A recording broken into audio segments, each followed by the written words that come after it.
بسم اللہ الرحمن الرحیم۔ دین حق کی قبولیت کے راستے میں کچھ رکاوٹیں ہمارے سامنے آتی ہیں، انہی چیزوں کو ہم کس طرح دیکھ رہے ہیں۔ اسی ذیل کی ایک بہت بڑی رکاوٹ جو حائل ہو جاتی ہے اس کو ابھی ہم ذکر کرتے ہیں۔ وہ یہ ہے کہ انسان بحیثیت انسان اگر ہم اس کو دیکھیں تو یہ جس معاشرے میں رہ رہا ہو یا جس گھر کا فرد ہو، ان کے ساتھ ان کا دلی تعلق قائم ہو جانا اور محبت کا بھی ہو جانا اور ایک خاص قسم کی عصبیت کا پیدا ہو جانا، یہ بالکل نیچرل ہے۔ یعنی یہ کوئی روٹین سے ہٹی ہوئی بات نہیں ہے، یہ ہو جاتی ہے، انسان کی فطرت ہے۔ بلکہ قرآن مجید بھی اس کو قبول بھی کرتا ہے، اس کا ذکر بھی کرتا ہے۔ مثال کے طور پر خاندان اور رشتہ داروں کے حوالے سے یہ جو عصبیت کا پہلو پیدا ہو جاتا ہے، اس کو قرآن نے کئی جگہ بیان کیا۔ مثلا مشہور آیت ہے الا المودۃ فی القربہ، یہ اسی کی طرف رہنمائی کر رہی ہے۔ بالکل اسی طرح مذہب کی وجہ سے بھی بعض اوقات عصبیت پیدا ہو جاتی ہے، اس کا بھی قرآن نے خصوصاً ذکر کیا۔ جیسے فرمایا انما المؤمنون اخوہ، کہ ایمان والے اصل میں کیا ہیں؟ آپس میں بھائی۔ اب ظاہر ہے کہ یہ بھائی اس طرح کے بھائی تو نہیں ہیں جو خونی رشتہ حسب نسب کا ہو، یہ مذہب کی وجہ سے ایک جو آپ کی وابستگی ہوئی ہے دو لوگوں کی، یہ اس کا بیان، اسی کو عصبیت کہتے ہیں۔ تو یہ یہاں تک رہے تو یہ بالکل جائز ہے اور بالکل فطری ہے۔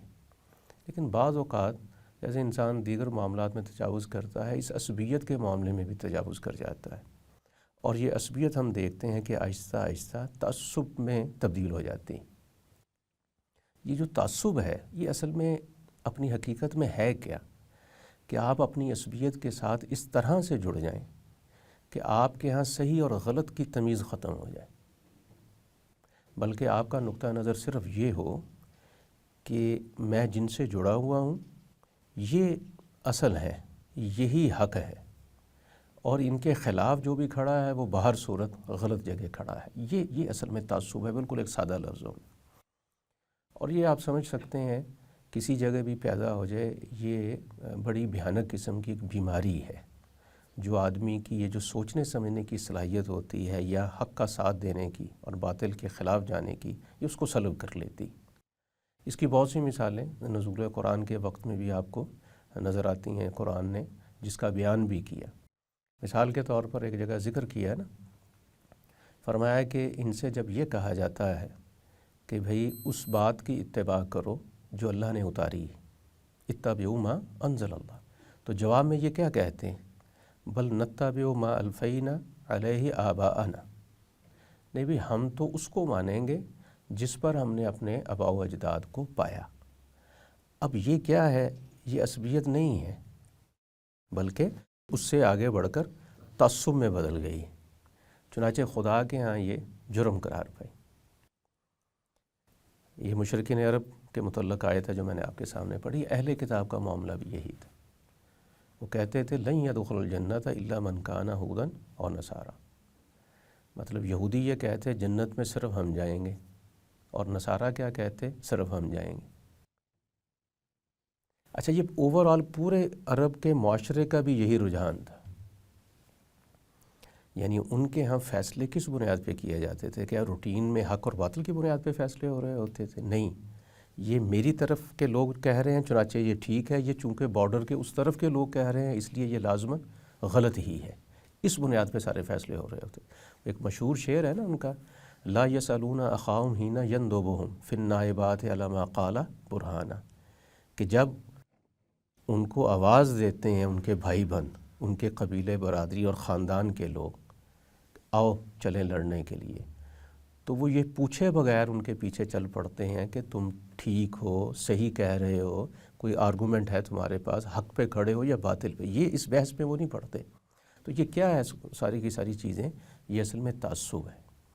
یہ تعصب جب آ جاتا ہے دین کے معاملے میں، تو جو قباحتیں دنیا کے معاملے میں پیدا ہوتی ہیں وہیں دین کے معاملے میں پیدا ہو جاتی ہیں۔ اب روز روشن کی طرح بالکل عیاں ہوتی ہے آپ کے سامنے حقیقت، آپ دلیل کی دنیا میں جان لیتے ہیں کہ یہ مذہب سچ ہے، حق ہے، لیکن جب آپ تعصب کا شکار ہو گئے، اب آپ کو لاکھ سمجھایا جائے، کہا جائے، آپ اس طرح توجہ ہی نہیں کرتے۔ یعنی ماننا نہ ماننا تو یہ بعد کی باتیں ہیں، آپ گریز کریں گے، اعراض کریں گے، آپ کہیں گے میں تمہاری بات ہی نہیں سنتا، اس لیے کہ یہ بات ہمارے خلاف جاتی۔ اس میں اللہ تعالیٰ نے بڑی خوبصورت مثالیں ہمارے لیے جو بیان کی ہیں، حیران کن ہیں۔ ایک جگہ ارشاد فرمایا کہ ایک مسلمان کا عقیدہ کیا ہوتا ہے، فرمایا قولو، کہو، آمنا باللہ وما انزل الینا، یعنی مسلمانوں سے اللہ میاں نے کہا کہ تم لوگوں کے سامنے یہ کہو کہ ہم اللہ کو مانتے ہیں اور جو کچھ ہماری طرف اترا اس کو مانتے ہیں۔ صرف اسی کو مانتے ہیں؟ فرمایا نہیں، جو کچھ اترا ابراہیم پر، اسماعیل پر، اسحاق پر، ان کی اولاد پر، موسیٰ اور عیسیٰ اور دوسرے نبیوں کے اوپر اترا، ہم سب کو مانتے ہیں۔ لا نفرق بین احد منہم، ہم کوئی فرق نہیں کرتے، تفریق پیدا نہیں کرتے اس چیز کی کہ یہ انبیاء تو چونکہ یہ نبی تو ہماری خاندان کا اس لیے اس کو مانیں گے، اور جو حضرت اسحاق کی اولاد میں سے انبیاء آئے ہم ان کو نہیں مانیں گے۔ نہیں، وہ اس طرح کا کوئی فرق بھی روا نہیں رکھتے۔ تو فرمایا مسلمانوں تمہارا عقیدہ اصل میں یہ ہونا چاہیے، اور یہ بڑا خالص علمی عقیدہ ہے، یعنی مذہبی اعتبار سے بھی اگر آپ دیکھیے، علمی اعتبار سے بھی دیکھیے، رویہ یہی اچھا ہے کہ آپ تعصب سے پاک ہوں۔ ایک جگہ تو قرآن مجید نے کہا کل، اے نبی آپ ان سے کہیے، فاتو بکتاب من عند اللہ، کہ بھئی تم نہیں مان رہے نا ان کتابوں کو، تو آپ ایسے کرو ان سے کچھ زیادہ، اہدی منہما اتبعہ، ان سے زیادہ ہدایت پر مبنی کتاب لے آؤ، میں مان لیتا ہوں۔ اب یہ دیکھیے، یہ تو درجہ کمال پر پہنچا دیا ہے اس بات کو کہ ہر انسان اور مسلمان کو حق پرست ہونا چاہیے جہاں سے اس کو مل جائے۔ یہ کبھی بھی اس کے اندر سوچ نہیں ہونی چاہیے کہ جو میرے ہاں کی چیز ہے وہ صحیح ہے اور جو اس کے ہاں کی ہے وہ بہر صورت غلط ہے، بلکہ فرمایا نبی آپ ان سے کہیے کہ آپ اس قرآن یا اس تورات سے بڑھ کر کوئی اچھی چیز اگر آپ لا سکتے ہیں تو لے آئیں، اتبع ہوں، میں مانتا ہوں اس کو۔ یہ بہت بڑی آفر یا بہت بڑا دعویٰ، اور میں آپ سے عرض کروں یہ انتہا تک بات پہنچ گئی کہ تعصب کی تو گویا جڑ کٹ گئی۔ تو ایک معقول ذہن رکھنے والا آدمی دنیا میں بھی، اور میں آپ سے عرض کر رہا ہوں بالکل اسی اصول پر، دین کے معاملے میں بھی کبھی بھی تعصب کا شکار اس کو نہیں ہونا چاہیے۔ یہ جیسے اس کی دنیا برباد ہوتی ہے، بالکل اسی طرح اس کی آخرت بھی برباد ہو کر رہ جاتی۔ یہ بھی ایک تعصب کی علامت ہوگی کہ آپ کسی کا بظاہر ایمان یا عقیدہ دیکھ کے اس کے جنت دوزخ کا فیصلہ کر دیں اور خود کو کہیں کہ میں ٹھیک ہوں لہٰذا میں تو جنتی ہوں، یہ جہنمی ہے۔ یہ بھی ایک تعصب کی قسم ہوگی جو کہ بری ترین ہے۔ دیکھیے، یہ تعصب جو ہے نا، جب ایک دفعہ پیدا ہو گیا اب یہ ظہور کرے گا، اس ظہور کی ہزار صورتیں ہوں گی، اس کے جو اطلاقات یا اس کی اپلیکیشنز ہوں گی وہ بہت سی ہوں گی۔ ان میں سے ایک یہ بھی کہ آپ صرف اور صرف کامیاب اور سرخرو اس کو قرار دیں جو آپ کی جماعت کا۔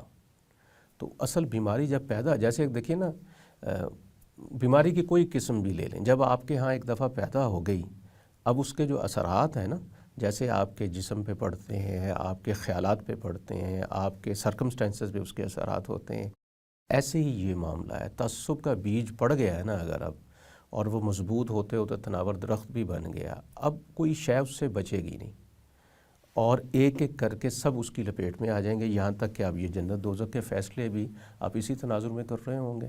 تعصب جو مطلب ہے، یہ تو ایک فطری ہر کسی میں انسان ہونے کے ناطے ہوتا ہے، لیکن یہ کس حد تک جائز ہے جو تعصب؟ جب تک وہ عصبیت رہے۔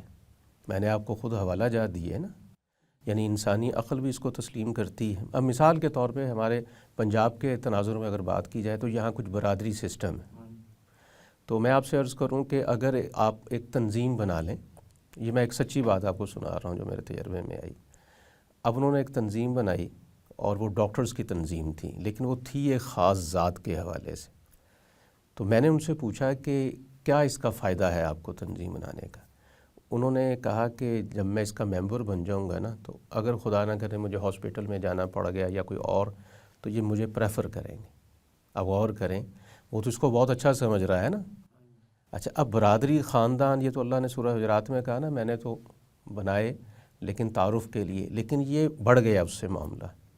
اب میں نے ان سے یہ کہا کہ آپ کو ایمرجنسی میں کوئی ایسا پیشنٹ آ جائے جو زیادہ حق رکھتا ہو کہ آپ اس کی طرف جائیں اور اس کا علاج معالجہ کریں، آپ محض اس وجہ سے ہٹ جائیں گے کہ وہ جو ہے نا دوسرا، وہ میری برادری کا آدمی، تو یہ بات کوئی بھی آدمی تھوڑا سا بھی ذی شعور ہے وہ کبھی بھی اس کو نہیں مانے گا، یہ اچھا کام نہیں۔ تو عصبیت پیچھے رہ گئی، تعصب غالب آ گیا، یہی ایک باریک سا فرق ہے۔ یعنی جہاں آپ رشتوں، ناتوں اور برادری خاندان کے ہوتے ہوئے حق اور باطل کا فرق اور سچ اور جھوٹ کا جو امتیاز ہے وہ آپ کے ذہن میں ہے، اور آپ اپنی اس عصبیت کی بنیاد پہ فیصلے نہیں کر رہے، آپ ٹھیک جگہ کھڑے ہیں۔ جب آپ کے فیصلوں کا مبنی یہی عصبیت قرار پا جائے تو یہ عصبیت نہیں ہے، اصل میں یہ تعصب ہے۔ ہم تعصب سے کیسے بچ سکتے ہیں، اور یہ کیسے معلوم ہوگا کہ میری یہ حرکت یا عمل جو ہے وہ تعصب کے زمرے میں آتا ہے؟ وہ عبادت سے ریلیٹڈ ہو، وہ انسانوں سے معاملات کے متعلق ہو، تو وہ کس حوالے سے کیسے بچ؟ دیکھیے ان تمام معاملات میں سب سے پہلے تو آپ اپنے آپ کو پوچھتے ہیں، اور آپ کا جو باطن ہے وہ ٹھیک جواب دیتا ہے آپ کو۔ یہ یعنی کہ زیادہ راکٹ سائنس نہیں ہے، یہ کوئی زیادہ نازک باریک مسئلہ نہیں ہے۔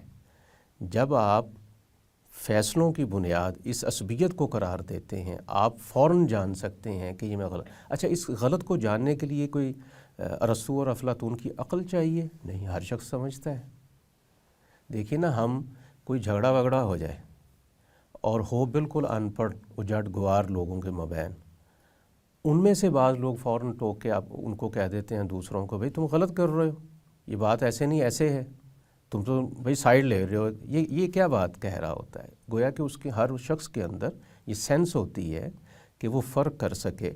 تو چنانچہ جس کے اندر یہ ہے شعور اور ادراک ہے کہ یہ ایک بری شے ہے، اور اس کے اندر آٹومیٹکلی بچنے کا بھی پھر دائیا پیدا ہو جاتا ہے کہ بری شے ہے تو مجھے اس سے بچنا ہے، اس کو خود سے معلوم بھی پڑ جاتا ہے، خود سے بچنا چاہے تو بچ بھی سکتا ہے۔ لیکن ان تمام باتوں کو وہ آپ کہہ لیں کہ صرف نظر کرے اور وہ کہے کہ جو بس میرا ہے بس وہی میرا ہے اور وہی ٹھیک ہے، اب اس کا علاج کوئی نہیں، تو لا علاج بیماری ہو جاتی ہے۔